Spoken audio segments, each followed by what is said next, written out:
모두 합장하시기 바랍니다. 행복 시작 불행 끝. 성공 시작 실패 끝. 신신문에 오신 것을 환영합니다. 아미타불.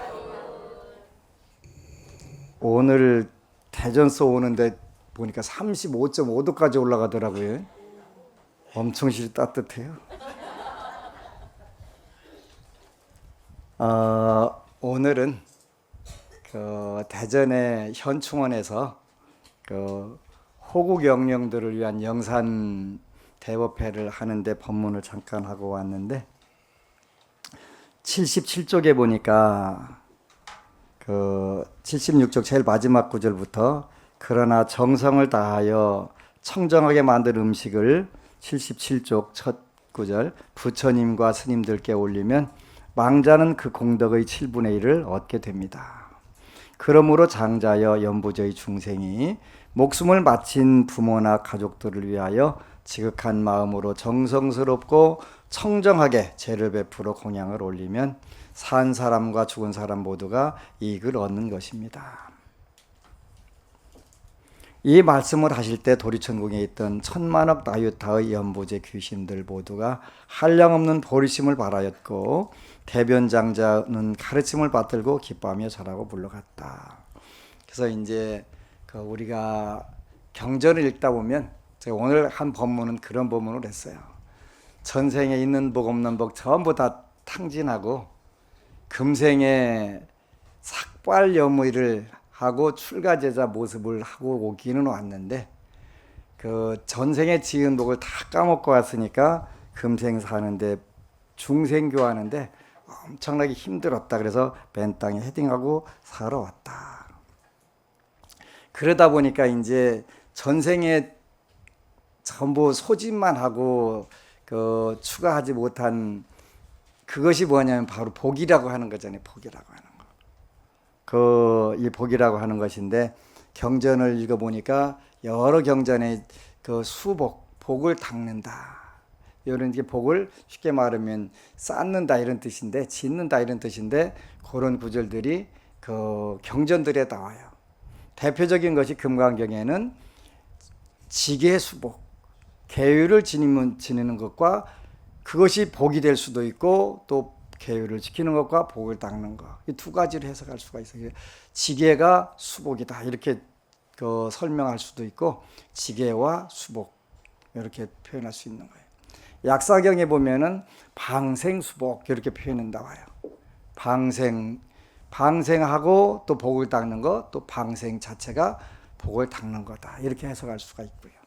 그 다음에 이 지장경에는 바로 지금 읽은 이익조망품에 보면 천도 이익 이렇게 하는 천도 수복이 되는 거예요. 그래서 복을 짓는 방법의 경전의 세 가지, 금강경에는 지계수복, 약사경에는 방생수복, 지장경에는 천도 수복, 여기서는 이익이라고 표현을 해요. 천도 이익 이렇게 표현을 해요. 그래서 호국 영령들뿐만 아니라 지난해에 이제 올해도 9월 첫 번째 금요일이나 토요일 날 일단은 한강 수륙제를 모실 거예요. 그리고 내년에는 이제 남해로 가서 조명회 삼국 수륙제를 이제 봉행을 해드리려고 그래요. 그리고 점차적으로 이제 오늘 좋은 제안을 받아서 이제 또 하기로 했는데 작년에 우리가 한강 수륙제를 지낼 때 수상법당 이건호 회장님이 한 30년 가까운 세월 조계종 전국 신도회장도 하시고 그러신 분인데 이제 그분께서 일본에 원폭하고 징용 끌려가서 원혼이 되신 우리 조상님들 희생자들을 위해서 일본에서 매년 영산제를 모시더라고요. 근데 늘 비용 때문에 좋은 뜻을 가지고 있는데 비용 때문에 애를 먹는 것 같아서 우리가 하겠다 그래서 이제 아까 잠깐 우리 이재선 회장님께 말씀 들어보니까 10월 마지막 일요일 날이래. 그래서 여러분들도 준비하세요. 두 가지 준비하시면 돼. 하나는 가서 동참할 것 준비, 하나는 뭐니 준비하고 이렇게 두 가지만 준비하면 돼요. 그래서 가가지고 복을 짓는 거예요. 그 대만 가오슝의 불광산사에서 10몇 년 동안 공부했던 이인옥 선생님이라고 있는데, 그분이 불광산사에 있을 때 이제 전 세계에 있는 화교들, 또 말레이시아에도 불광산사 그 절이 있어요. 2000년도인가 갔는데 말레이시아의 어떤 신도가 설계도를 가지고 와서 그 말레이시아의 해안가에 아주 좋은 데다가 땅 15,000평인가 사가지고 몇십억 들여서 절을 지어서 그 성운대사께 기증하겠다고 생일 선물로 그 설계도를 가지고 오셨더라고요. 그랬는데 이제 그 페낭이라고 하는 데가 있는데, 그 우리나라 그 징병 징용 끌려가갖고 많은 분들이 다리 놓으면서 거기서 많이 돌아가셨더라고요. 비 오는 날, 으슥으슥한 날은 거기 다리를 건너다 보면은 사람이 차를 세운데, 그래서 서보면 귀신인 거야. 한국 가는 길 알려달라고. 한국 가는 길 알려달라고. 그러니까 이제 불자들이니까 영이 밝은 분들이 보고서 한국 어디로 가냐고 묻는다는 거야. 그 얘기를 들으니까 굉장히 가슴이 아파요. 거기도 가서 우리가 영산제를 하고 곳곳에 이제 우리 앞으로는 한민족뿐만 아니라 지구의 살상이 많이 이루어졌던 데는 가가지고 천도를 시켜야 되겠다. 작년에 우리 윤숙한 법부님 어머님이 그 수륙제 시작하는 시간부터 그 천안이 열린 거예요. 천안이 열리셔가지고 계속 그 영가들이 끝없이 눈물을 흘려가면서 고맙다고 절해가면서 천상으로 끝없이 올라가는 모습을 봤다고 그때 글 올렸었잖아요. 그렇게 이제 또 다 어떤 분들은 헬리콥터 거기 올림픽 대교인가 공원을 때와 헬리콥터 해서 떨어진 영가 뭐 이런 분들이 전부 다 눈이 보이더라는 거예요. 그랬다고 허송한 게 아니라, 그래서 이제 대전 현충원에서 그렇게 큰 복을 짓는 모습들을 보고 그게 복을 짓는 것인지 뭐인지 개념이 없는 경우들도 많이 있지만, 그분들은 그게 얼마나 소중한 건지를 알고서 지내는 모습을 보고서 굉장히 기쁘고 그 공덕을 크게 찬탄을 해주고 갔어요. 시장경 한 번만 읽으면 세상 만사 형통할 것 같은데 잘 안 돼. 도대체 왜 안 될까? 여러분 궁금 안 하세요? 네, 저는 궁금했어요. 근데 이 궁금한 걸 왜 도대체 이 한 번만 읽어도 그 도리천의 천상 생활을 해야 되는데 왜 안 될까? 이게 부처님이 거짓말 하셨을 리는 없는데 왜 안 됐을까? 가만히 생각해 보니까 그 공덕이 무량한 것은 확실한데 우리가 번뇌가 그걸 딱 가로막고 있는 거예요. 번뇌가. 그 무량한 공덕을 지었음에도 번뇌가 딱 가로막고 있어갖고 그게 먼저 기어나와 갖고서 판치고 다니는 거예요. 그 번뇌가. 그래서 여러분들이 그 공덕을 지었음에도 발휘가 안 되는 거예요. 발복이 안 되는 거예요. 그러면 그 번뇌가 뭐냐? 이 도대체 내가 한 번만 읽어도, 한 번만 찬탄해도 백생을 도리천에 환생을 하는 그런 복력을 지닌 위실력을 전혀 발휘를 못하고 우리가 사는 거예요. 뿐만 아니라 부처님께서 그 성불 하시고 나서 첫 번째 하신 구절이 그 기재. 그래서 정말 희한하고 희한하다 그러셨어요. 대지 중생이 이 땅에 있는 그 넓은 땅에 있는 모든 중생들이 구유 열의 지혜 덕상이다. 구유 갖추고 있더라. 뭘 가지고 있냐면 열의 부처님의 지혜와 덕상을 갖추고 있더라. 그런데 단이 망상 집착으로 이부증득이더라. 망상하고 번뇌 망상이 가려가지고 그거를 얻을 수가 없더라 그런 거예요. 그럼 이걸 얻으려면 어떻게 해야 되지? 틀림없이 갖추고 있고 이 무량한 공덕이 있는데 발휘가 안 되는 거예요. 그거는 틀림없이 부처님께서 번뇌 망상 때문에 가려 있어서 그렇다 그러셨단 말이에요. 번뇌 망상이 뭐냐? 그럼 이제 여러분들이 그걸 잘 이해를 하셔야 돼요. 탐심과 분노와 인과를 모르는 어리석음. 여기서 무지라고 하는 것은 못 배웠다는 뜻도 아니고 모른다는 뜻도 아니고 인과를 모른다. 인과를 모르는 그걸 우리가 무지. 그래서 티벳에서는 제일 큰 욕이 이 사람이 인과를 모르는 사람이네. 그게 제일 큰 욕이라는 거. 무식하다는 표현을 그렇게 하는데 인과를 모르는 사람이네. 그래서 이제 그 티벳 아사에 가가지고 그 카페를 하는데 그게 이제 한족들이 와가지고 그 카페를 많이 애용을 한대요.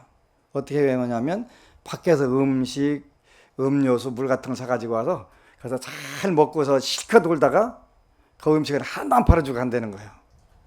근데 어떻게 말릴 방법이 없대. 그래서 고민하다가 티베트 현지인들을 그 고용을 해가지고 그분들한테 인과법을 가르치도록. 그러니까 이렇게 하면 안 되는 거다. 아무 얘기도 안 되는데 인과를 다 가르쳐 주니까 그다음부터는 그렇게 하지 않고 거기 와서 이렇게 먹더래요. 그래서 그 티베트에서는 인과를 모르는 사람이네 제일 무식하고 불쌍한 사람이라는 뜻이대. 그래서 우리가 탐심이라든가 탐심은 우리 불자들이 제일 오해하는 게 탐심인데 여러분들이 잘 먹고 잘 입고 잘 살려고 사는 걸 그걸 탐심이라고 하지는 않는다. 제대로 꼭 알아야 돼, 그지? 저한테 와서 저는 지장경을 안 읽어보고 모르기는 하지만 지장경을 읽으면 귀신이 옵니다. 지가 안 읽어보고 모르는데 어떻게 알아? 그걸 우리가 이제 충청도 말로 표현하면 비행신 꼴값 왔네, 그러지? 우리 고향엔 꼴값 축제가 있다고 했잖아요. 꼴값 축제가 있어요. 지금도 한다고 물어보니까 꼴뚜기 갑오징어 축제래요. 꼴값 축제. 그러니까 안 읽어보고 모르는데 그 왜 얘기를 하는 거 도대체, 그지? 우리 불자들이 무지함이잖아요, 그지? 탐심이라고 하는 것은 주지 않는 걸 뺏거나 도둑질하려고 하는 마음을 우리가 탐심이라고 한다. 요건 좀 꼭 좀 기억을 하시오. 수험표 10개 적으라면 탐욕이 아닐까요? 그러는데 아니라니까. 아니라니까. 근데 나와서 스님들도 전부 다 그렇게 법문을 해자치니까 나 혼자 아무리 이연사 아글아글 써가면서 마르고 닳도록 얘기해도 말을 안 들어, 그지? 말 안 들어. 워낙 세뇌가 굳건하게 돼서. 요새 페이스북에 보면 참 재미있는 현상들이 많은데 사자하고 개하고 잘 살더라고요. 근데 그 사자는 지가 개인 줄 아는 거예요. 개하고 둘이 쓰다듬었고 막 더 핥아주고 그래가면서 우리가 볼 때는 빙신 같은 사자인데 어려서부터 지가 그 개 젖먹고 그거 그래갖고 지가 개인 줄 아는 거예요.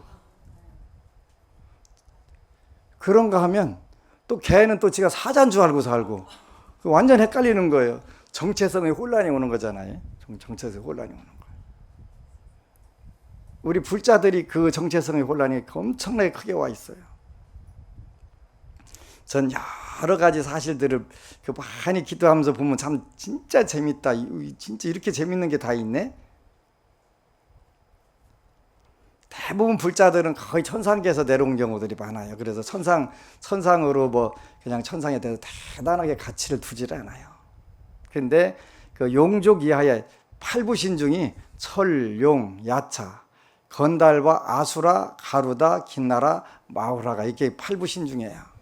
거기에서 8부신 중에 4개 종류가 음악신이에요. 음악신. 야, 이거 참 재밌다. 어떻게 이게 이렇게 되지? 인간의 구조도 최고 통치자. 그 다음에 철용. 용은 장군, 또 천자를 받드는 최고 지도자들. 그 다음에 거기에 건달바가 나오는데 이 음악신이란 말이에요. 음악신. 그 다음에 아수라가 나온다. 아수라는 전쟁신이라고 그랬잖아요. 전쟁신. 야, 이거 되게 멋지다. 되게 멋지다. 인간의 의식 수준에 관련된 글도 될 수가 있는 거예요. 그걸 모르게 되면 이제 다 그게 똑같은가 보다 하는데 불자들 그렇지 않아요. 여러분들은 원래가 천신족이었는데 인간에 잠깐 내려온 거예요. 어떤 업이 있어서 업을 해결하려도 오고 그거를 빨리 속히 푸는 방법으로도 오고 공부하러 온 거예요. 그러니까 금생에 여러분들이 경계를 만날 때마다 잘 그 멋지게 지혜를 발휘해야 돼요. 그래서 첫 번째는 탐욕, 탐심, 이럴 때는 주지 않는 것을 뺏으려고 하는 마음이다. 도둑질을 하려고 하는 마음이다. 이걸 우리가 탐심이라고 표현한다.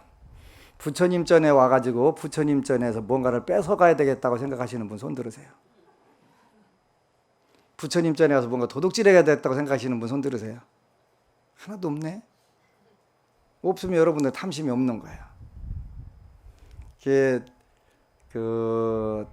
근데 부산 법당에 이제 그 점안식을 하고 사실은 오색시라고 잔뜩 해서 해놨는데 대구의 어느 법우님이 이제 가져가서 나눠주려고 가져간 거예요. 근데 기도하고 나서 깜빡 졸다 꿈을 꾼 거예요. 넌 나가. 법당에서 나가. 그러면서 그 법우님이 앉았던 방석을 끌고 나가가지고 너는 일로 와. 해갖고 부산 도량에 그래도 대문 바깥으로 안내 보냈더라고요. 그 현관 바깥다가 깜짝 놀란 거예요. 얘기하고 가져갔어야 되는데 얘기 안 하고 가져갔다는 거지. 그래서 그 대구에서 가지고 다시 온 거예요. 갖다 놓고서 가져가겠다고 얘기하니까 다시 또 꿈을 꿨는데 방석 안으로 들여주시더라는 거예요. 그랬다고 이렇게 무서운 거냐. 그런데 그런 분들은 업이 굉장히 엷은 분들이에요. 업이 엷은 분들은 바로 그거를 바로 눈탱이 딱 날라오는데 업이 무거운 사람들은 평생 나쁜 짓 해도 잘만 살더라. 그지? 그건 업이 무거워서 그런 거예요. 부러울 거 하나도 없어요. 이자에 이자 쳐갖고 무간지옥 가는데 뭘 부러워해. 그지? 절대 부러울 필요 없어요. 이렇게 먹고 쉽게 배탈 나면 아이고 이 음식이 문제가 있구나 하잖아요. 그지? 나중에 골마 터져갖고 하는 것보다 훨씬 난. 그래서 업이 엷을수록 빨리 인과가 온다.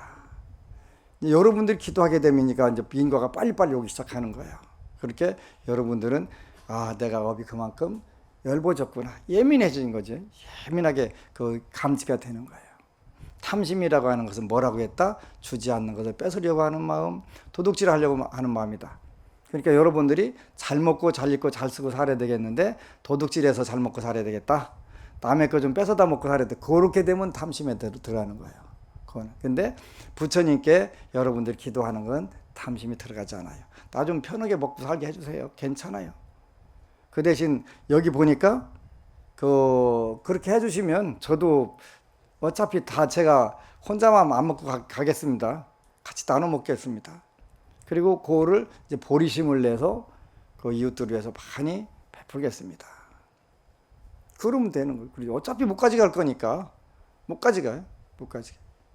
그러니까 고려하면 된단 말이에요. 그래서 여러분들이 아무리 무량한 복덕을 채워놨어도 탐심과 분노와 어리석음이 가리면 그때는 그 공덕이 발휘를 못하는 거예요. 힘을 발휘를 못하는 거예요. 이거 진짜 신기하다. 두 번째는 분노. 이거 굉장히 무서운 거지. 근데 무섭다는 건 다 알아요. 근데 그걸 우리가 현실에 딱 경계에 부닥치면 잠깐 정신을 잃기 때문에 화를 냈나 안 했나를 모른단 말이에요.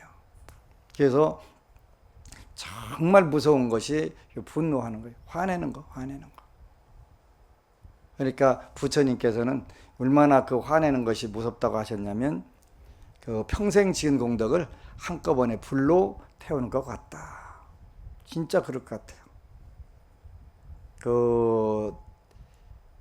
제가 돌아다니다 보니까 이제 불자님들이 상담하러 와서 저보고 텔레비전보다 실물이 낫다고 하면 저는 되게 좋아하거든요. 참고로 하세요. 전 진짜인 줄 알아 일단은. 근데 조금만 비상하는 얘기 하면은 기분이 되게 속으로 나쁜 거예요. 집에 가면서 그냥 죽으시 그냥 아무것도 없는 것이 그러고 앉아있네. 그러고서 이제 나도 모르게 대접을 받다 보면 대접이 소홀하게 되면 화내는 마음이 생기는 거예요. 어차피 큰일 났구나. 그래서 이제 그다음부터 요런 거였구나. 요런 거 화내는 게 요런 거였구나. 그다음부터는 근데 이제 얼마 전에는 화를 한 번만 내면 한 일주일간 막 고개를 들 수 없죠. 아픈 거예요. 이게 이렇게 나쁜 거구나. 화를 안 내다 한 번 화가 되면 이제 요 화된 것이 반응이 오는 거예요.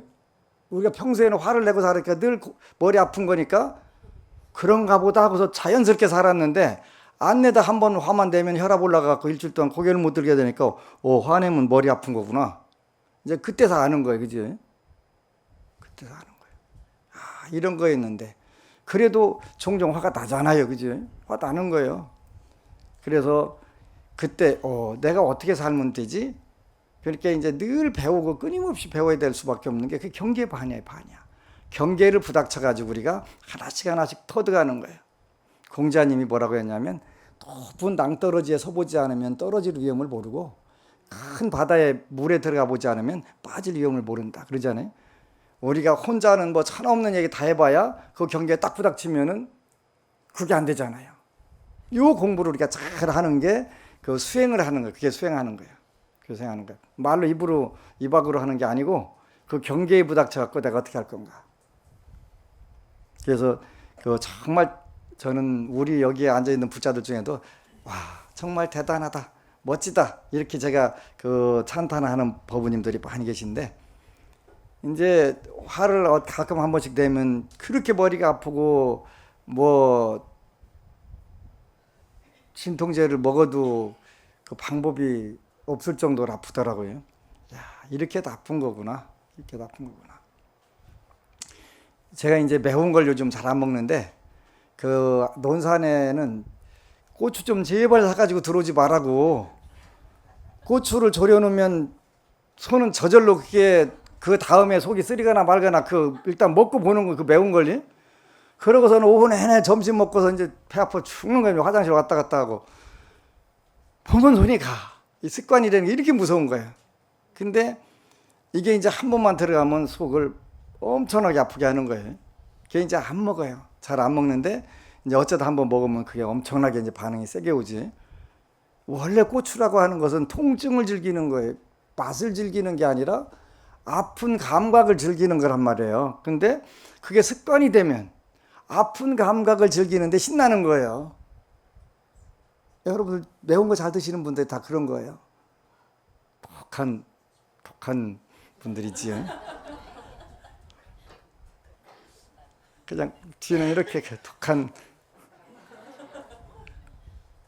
그런데 화내는 것도 마찬가지로 어느 날부터 머리가 아프니까 이제 화를 내려다가 아이고 머리 일주일 동안 아프는 것보다는 그냥 참는 게 낫지.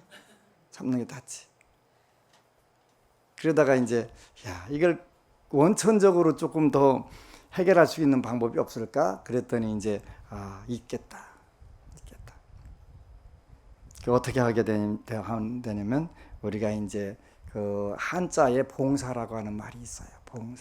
봉사가 뭐냐면 받들 봉자 섬길 사자예요. 맞죠? 받들고 섬기는 거예요. 그렇게 그러면 이왕에 하는 거 세상 모든 내가 만나는 사람들을 받들고 섬기는 그런 마음으로 한번 부처님을 받들고 부처님을 섬기는 마음으로 한번 그렇게 한번 바꿔보자. 아직은 안 돼요. 그렇게 괜히 건드리지 마세요. 잘못하면 눈탱이 맞는 수가 있어요.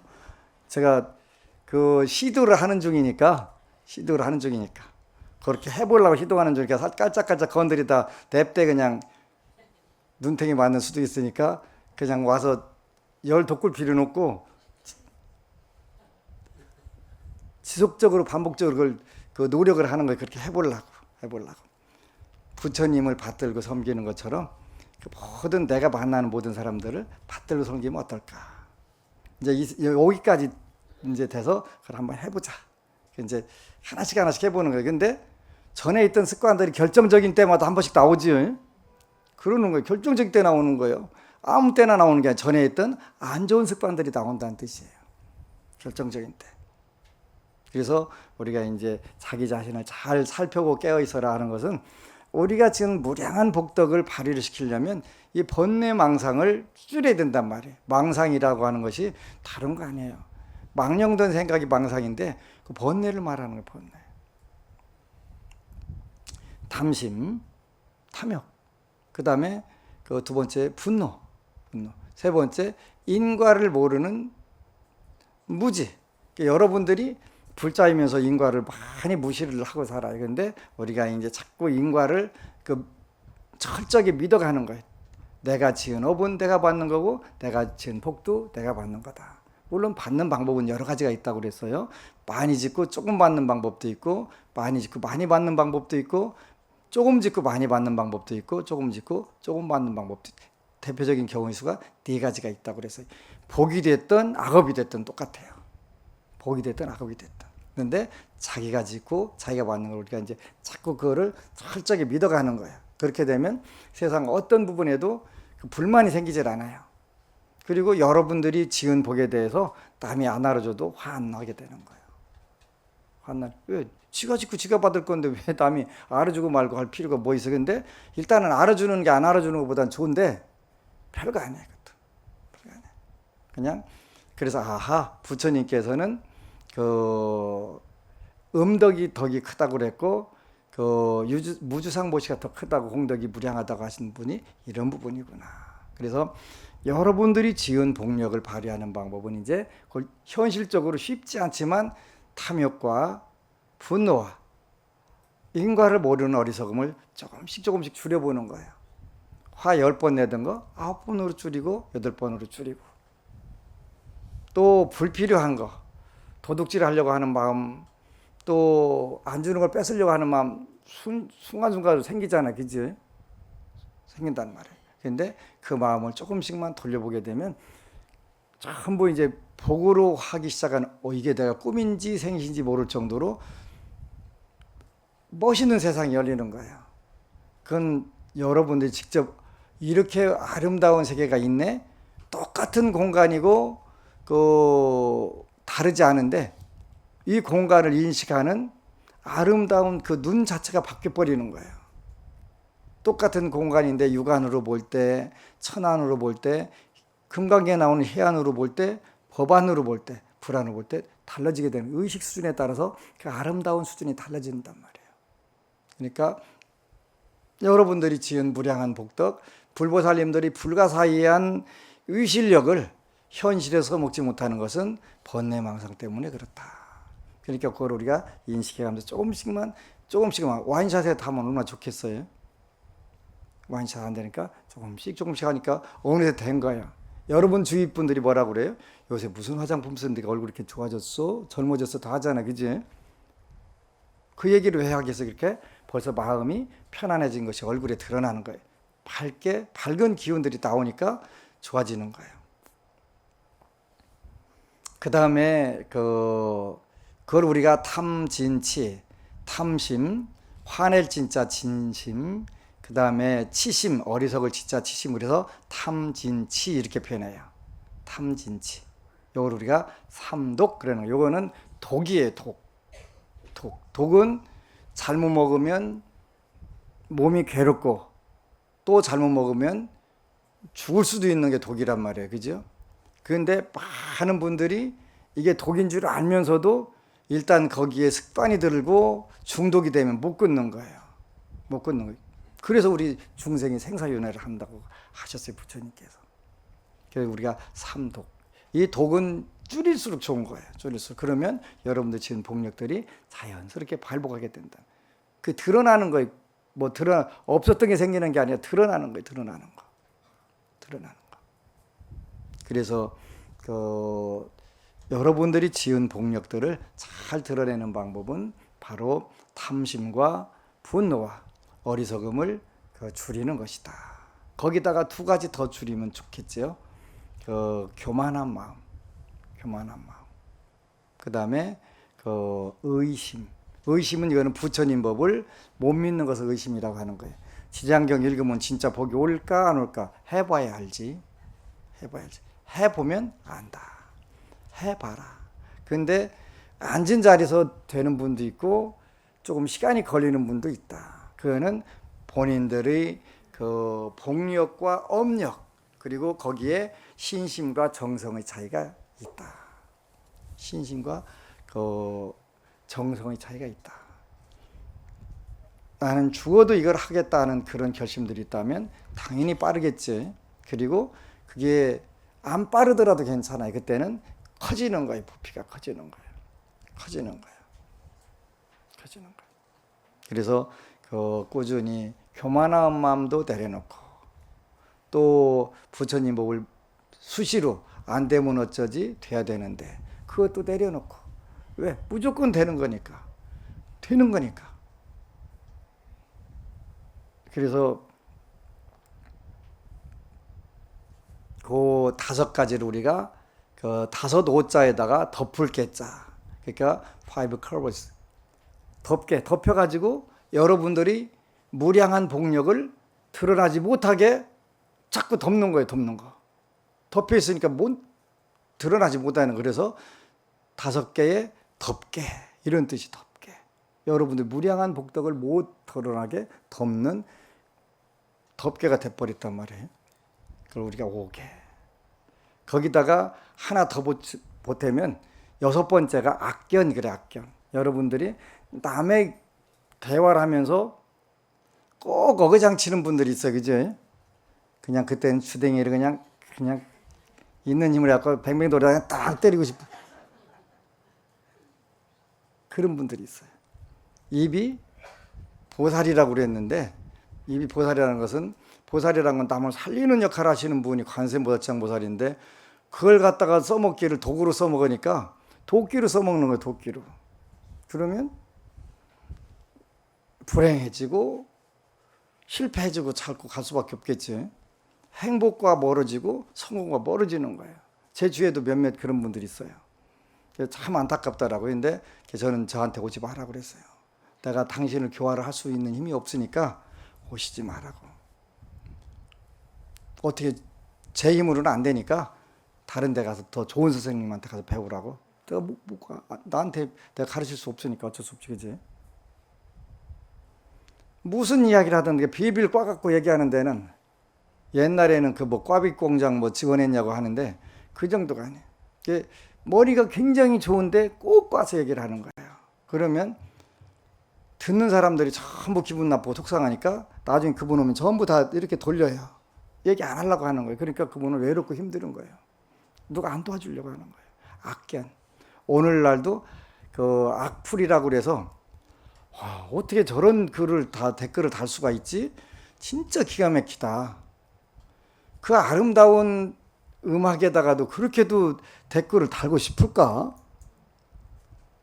어느 젊은이가 그 대기업 홈페이지에다가 악플을 많이 달았었더만요. 그런데 입사 합격을 했는데 나중에 그게 드러난 거, 뽀록난 거예요. 그래가지고 대법원까지 갔는데 그 결국 안 됐더라고요. 대법원까지 갔는데 결국 그 합격 취소된 것이 정당하다라고 나온 거예요. 그 회사 제품에 대해서 댓글 달고 그 회사 대기업에 대해서 L 뭐라고 하는 회사인데 거기에다가 그 댓글 달았다가 자기의 스트레스 받는 거를 거기다가 올렸다가 자기 이제 조진 거예요. 자기는 거기 근데 이제 그게 소문 났으니까 딴 데도 못 가는 거예요. 딴 데도. 악플 하나 잘못 달았다가 신세 가련하게 돼버린 거예요. 부처님은 그걸 우리가 그 6가지 근본 번뇌 이렇게 6가지 근본 번뇌, 6가지 근본 번뇌. 이게 얇으면 얇을수록 작으면 작을수록 여러분은 무조건 행복해지고 무조건 성공해지는 거예요. 불교는 쉬운 거예요. 그걸 뭘로 실천하냐면 몸과 입과 뜻으로 실천하는 거예요. 몸과 입과 실천. 여러분들이 현실에서 뭘로 하냐면 몸으로 하는 거예요. 몸으로.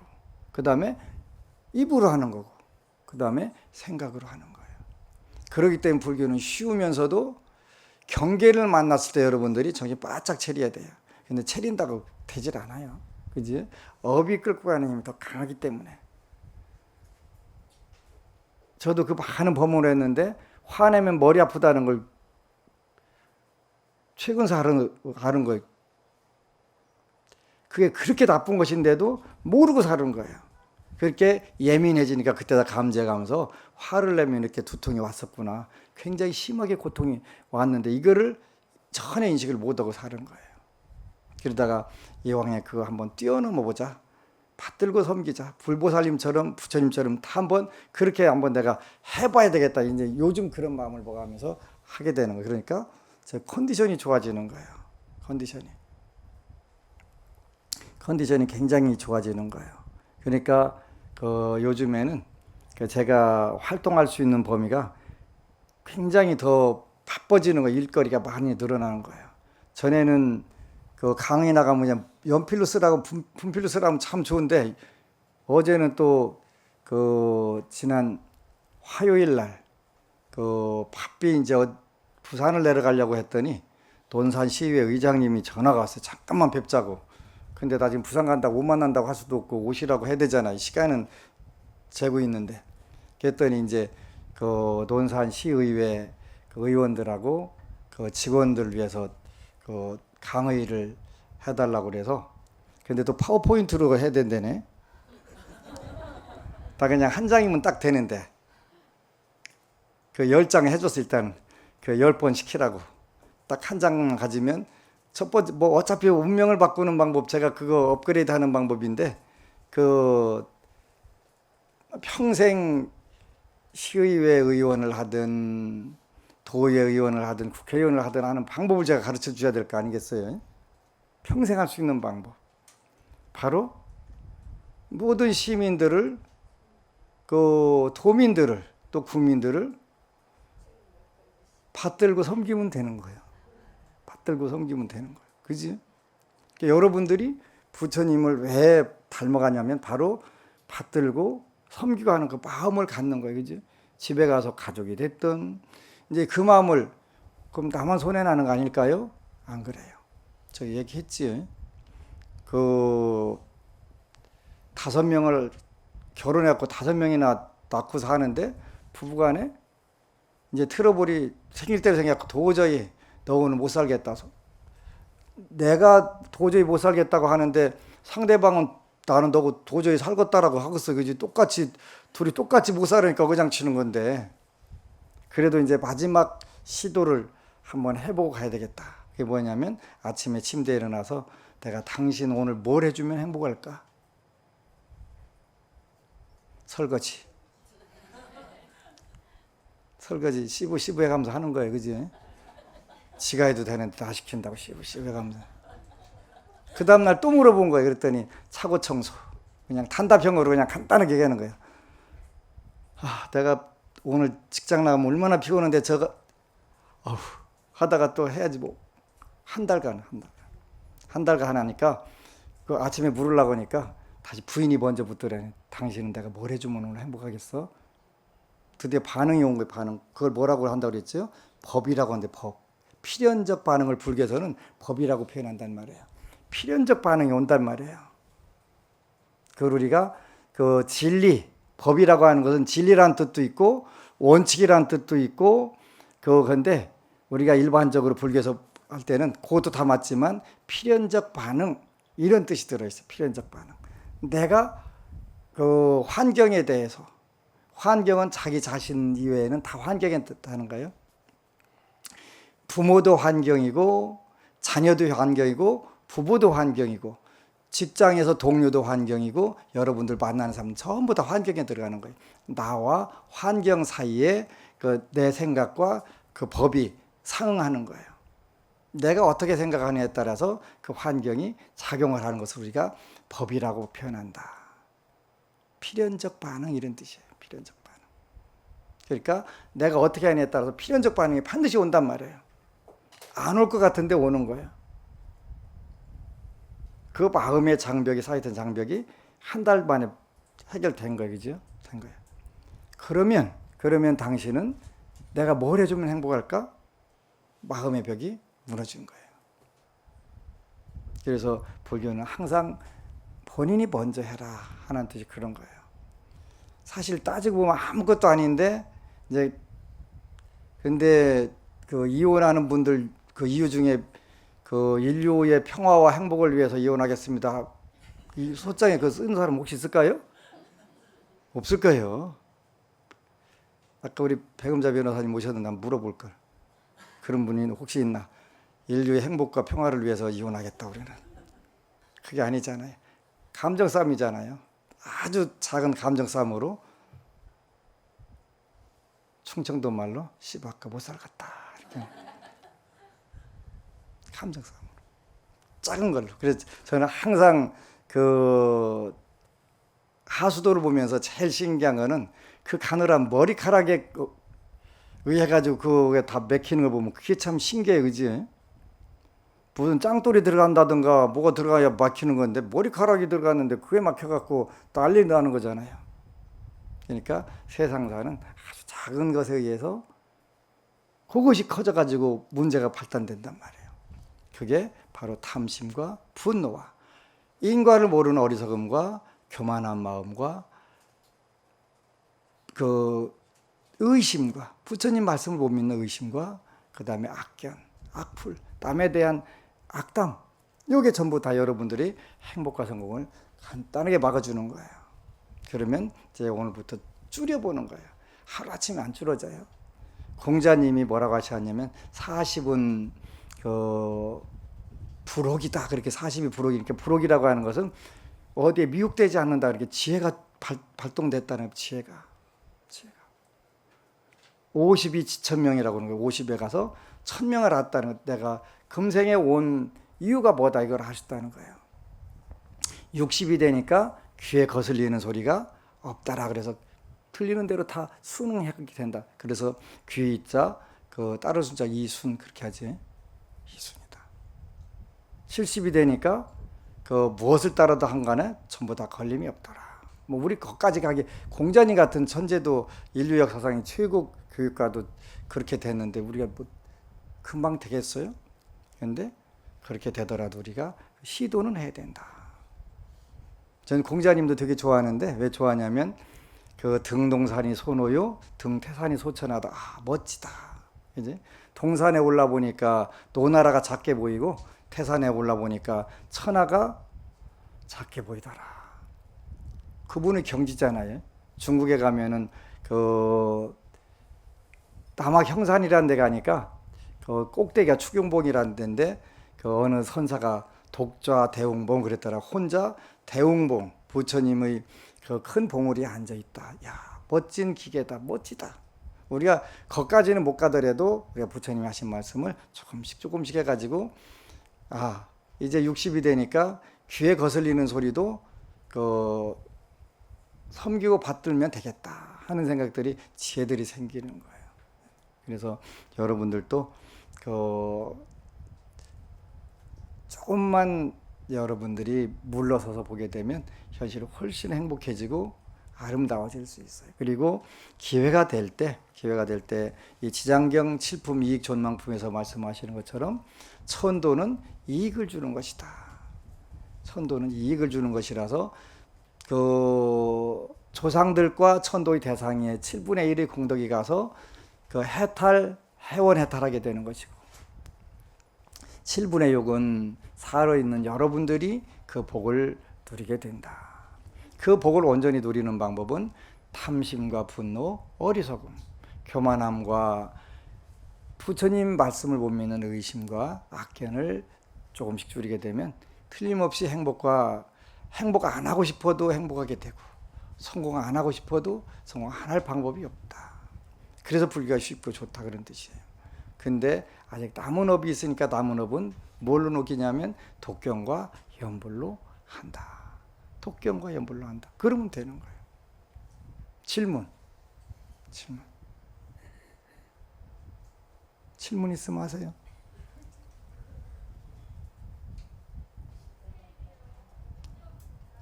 십제일은 원래가 음력이에요.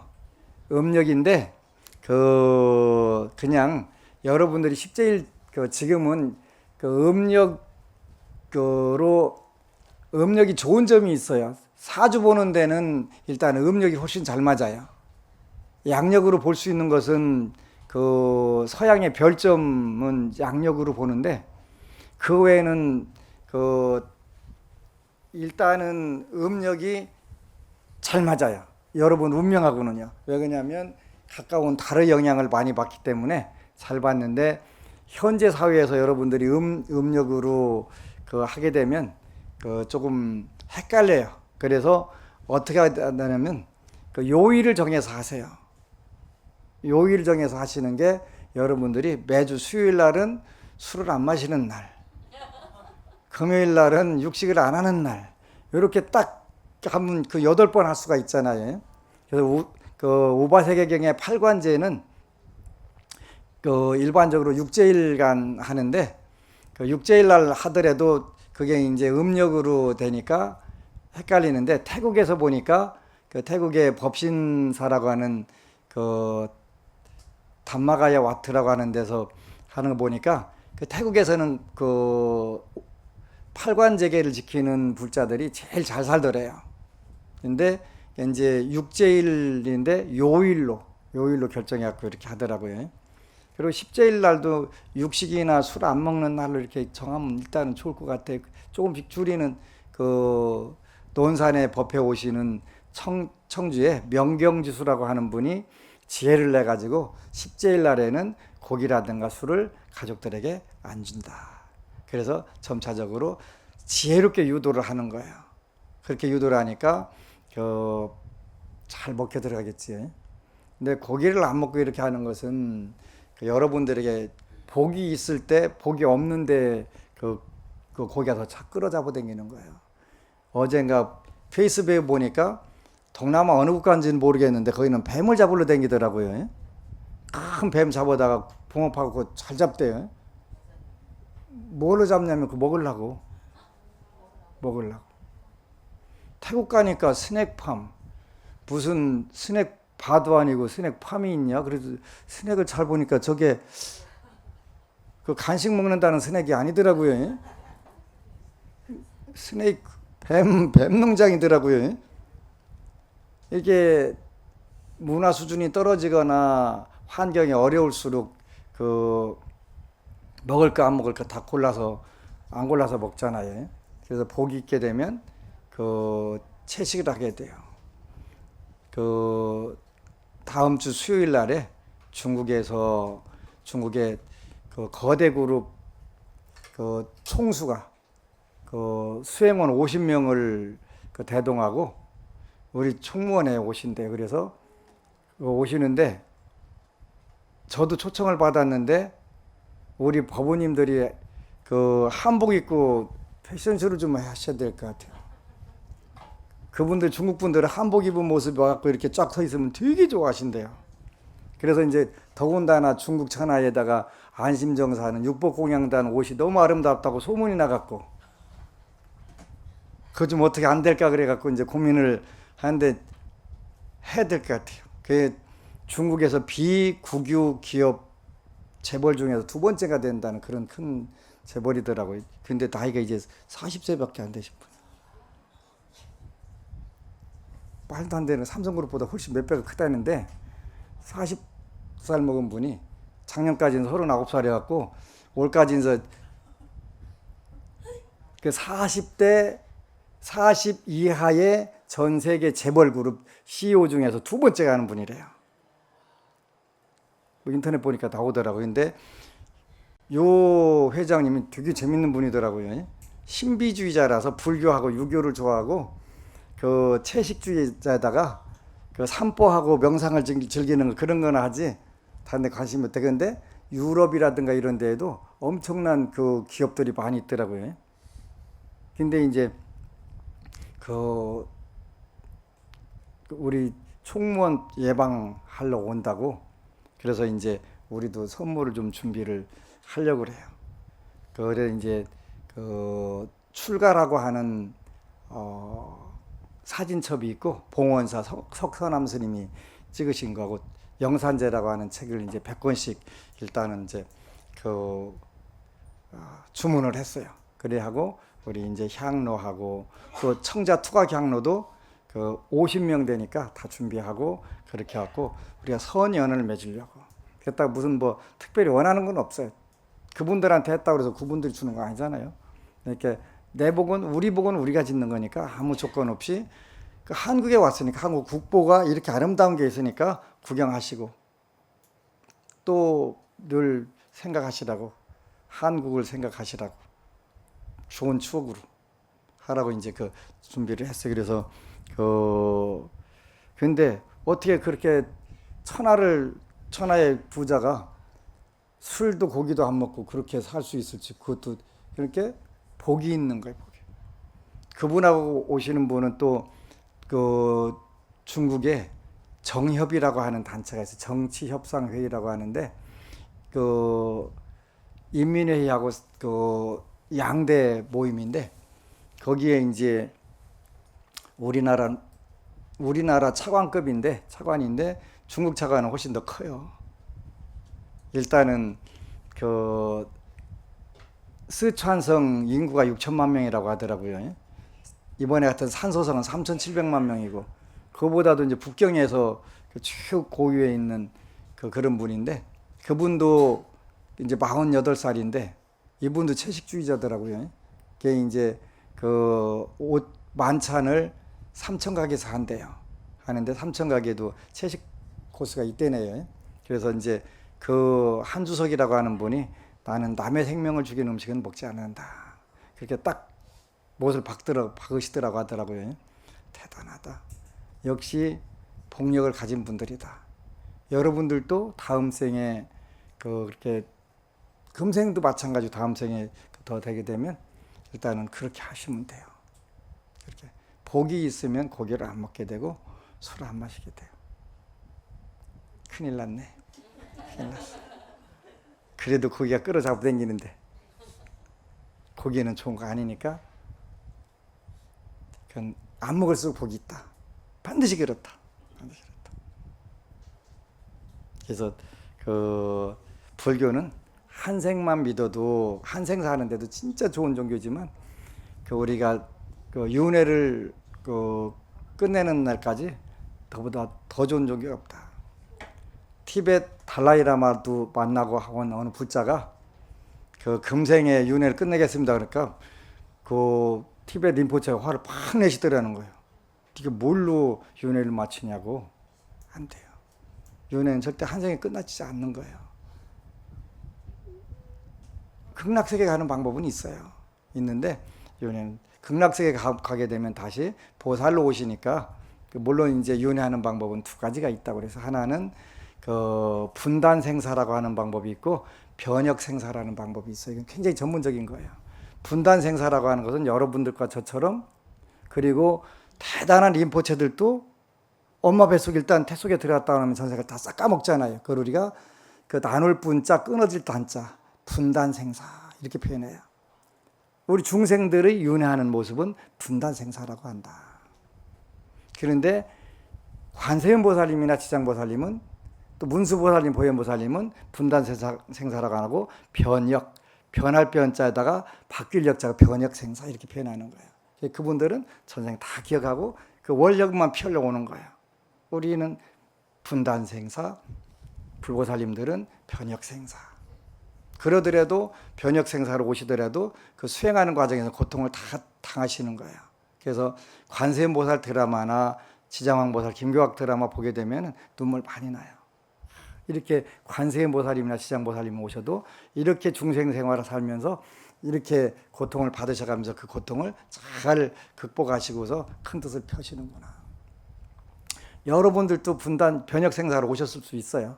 그러니까 너무 실망은 하지 말고 지속적으로 우리가 복을 짓고 부처님 말씀을 믿고 따르는 게 가장 중요한 거예요. 그렇게 하시기를 축원합니다. 아미타보. 그리고 여러분 사랑합니다.